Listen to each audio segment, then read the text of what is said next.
Surely you've noticed the inconsistencies, the illogical moments, the nonsensical scenes, the coincidental incidents. Didn't you see the signs? I saw the signs. Why was there a random TIE fighter flying around the debris of Alderaan? Why did those stormtroopers randomly shoot 3PO to pieces on Cloud City? How could the baddest bounty hunter in the galaxy stumble to a pathetic end so easily? Why didn't Chewie get a medal?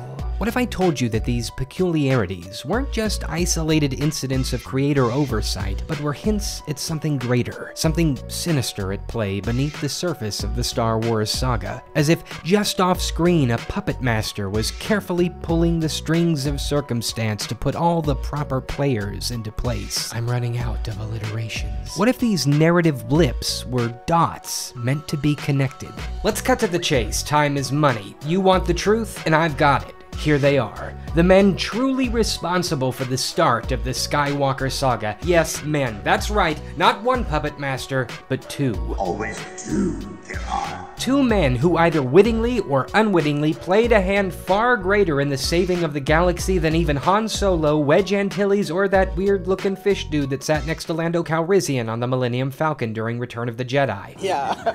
Two men to which the entire galaxy owes their lives. Their story has been well hidden from casual fans, and unless you spend every waking moment reading Wikipedia like this guy, even hardcore EU nerds may never have heard the true tale. I know I hadn't. And in order to uncover the full mystery, I would need to get my hands on priceless Star Wars artifacts available only to those brave souls willing to go 2 entries deep inside a simple Google search. Yes, Amazon offered to transport this precious cargo to America discreetly, but I wasn't about to entrust matters of such great importance to the hired goons of Jeff Bezos. I would need to see these items across international waters myself. So, booking a high-class economy ticket on a nondescript airline, I traveled 8 hours to the very heart of London. I'm off to London, England. Once there, I boarded a train, traveled on something called the Piccadilly line, crossed the street from this awful stage play, walked through this creepy alley, turned onto this market street, where right next door to this fruit stand was a sacred museum of ancient nerd hieroglyphs. Downstairs in what the Brits apparently refer to as the negative first floor, I combed through these historical artifacts for several long, grueling seconds, and uncovered the tablets locked away long ago from those who would seek the truth. I have brought these documents back, and now the story will be known. This is the story of Tag and Bink.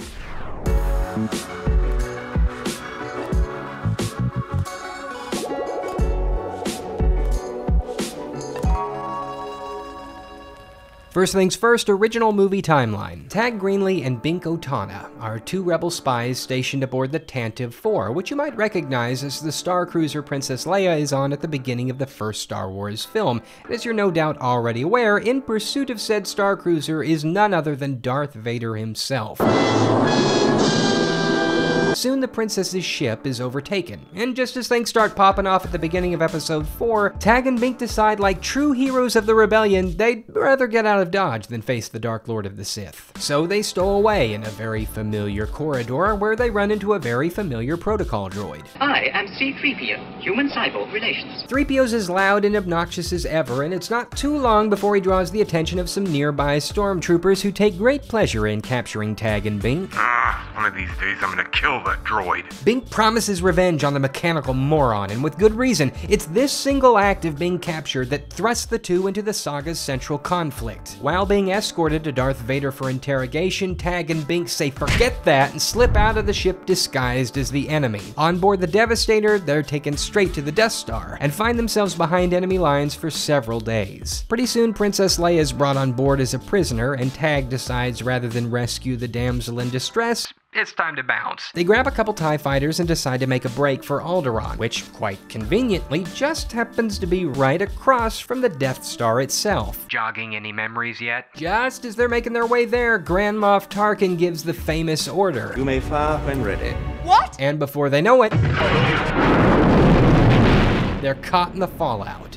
Stuck in a newly minted asteroid field, Tag and Bink are forced to think fast before they're crushed to death by the raining rocks around them. If you know your original trilogy history, you know a certain ragtag group of rebels just happens to drop out of hyperspace moments later. What's going on? Our position's correct, except no Alderaan. Where is it? So I'm trying to tell you, kid, it ain't there. It's totally blown away. What? How?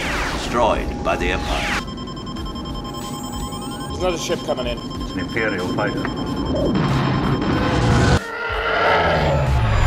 Chewie, jam its transmission.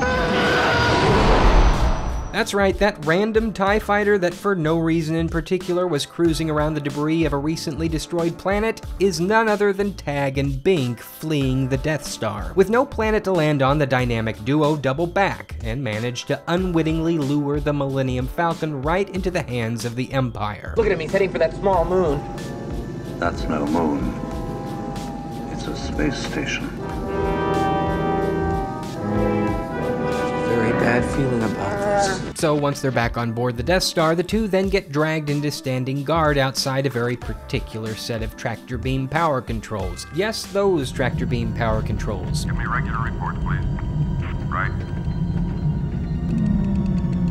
Do you know what's going on? Maybe it's another drill. You seen that new BT-16?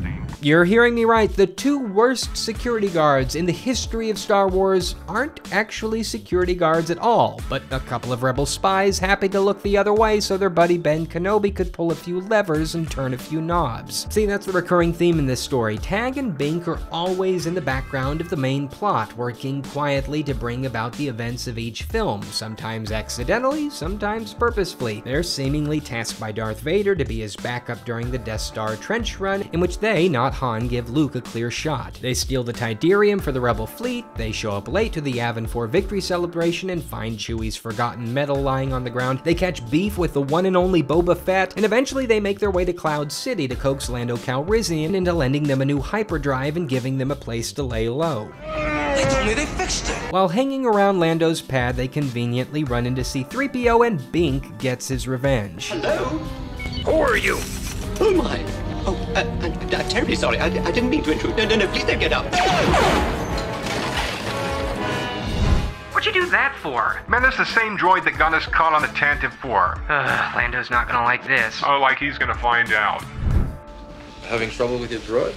No. No problem.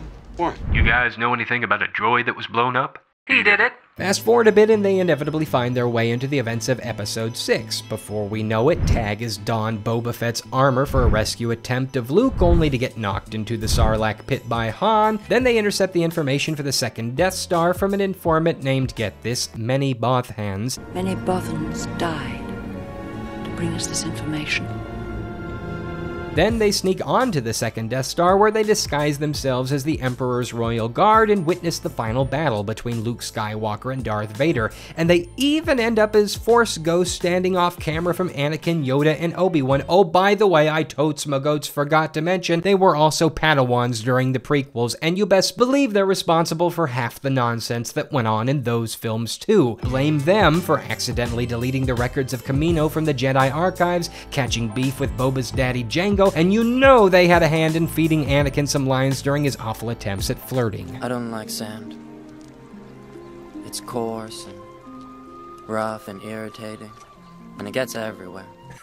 Alright, so what's actually going on here? Tag and Bink's Misadventures were a limited-run Star Wars spoof released in 2001 and again in 2006 through Dark Horse Comics, written by Kevin Rubio, who you may know as the creator of Troops, which to this day remains one of the best Star Wars fan films ever made. The comics are a play on Rosencrantz and Guildenstern Are Dead, a satire of William Shakespeare's Hamlet, in which a pair of minor characters deliberately or accidentally influence the events seen in the original story. Much like the absurdist play, Tag and Bink's off-screen meddling helps to shape the Star Wars universe, and also goes so far as to explain some of the inconsistent and illogical moments of the source material, namely both the original and prequel trilogies. Every page that you turn has both characters standing just a short distance away from key scenes of the saga, and on a few occasions they're right in the center of the action. This is Tag, this is Bink, this is Tag and Bink, so's this, you get the the idea. Tag and Bink's story is lighthearted. It's meant to be read as a tongue-in-cheek wink and nod supplement to the original films. These comics are best when you read them alongside a viewing of each movie. The pair's antics are so neatly woven into the official narrative that it adds another dimension of fun to the tale and will bring a smile to the face of fans intimately familiar with some of the movie's weird and peculiar moments. If you're a fan of comic book Easter eggs, this series is right up your alley. It's chock full of bizarre cameos from Bob's Big Boy to Buzz Lightyear to the Beatles to Jay and Silent Bob to even the author of the comic himself. It's the very definition of really weird Star Wars. Is it canon? Of course not. But in your heart of hearts, isn't it? Isn't it? Look, I get it. Everybody loves the more mature, PG-13, everything super serial Star Wars, myself included. But every now and then, it can be nice to sit back, relax, and indulge in a little bit of silly. After all, the galaxy far, far away is big enough that it can be enjoyed by fans of all persuasions. And you might be surprised just how much fun can be had in the outer rim of said galaxy, where stories aren't so serious, and tales aren't so tragic. And to that end, fans of a certain sort may be pleased to hear the fourth entry in the Tag and Bink adventure tackles a tragedy that is, to many, of great interest. Did you ever hear the tragedy of Darth Plagueis the Wise? No. I thought not. It's not a story the Jedi would tell you. It's a Sith legend. Darth Plagueis was a dark lord of the Sith, so powerful and so wise. Oh, I can sense several of you chomping at the bit. What do these two buffoons have to do with the greatest backstory in prequel history? I guess you'll have to crack the comics open to find out. Hey, there you go, there it is, and it'll be back. Really Weird Episode 3 is coming soon. If you like this channel, then subscribe for more, and share this video with other people. Or don't. I don't really care.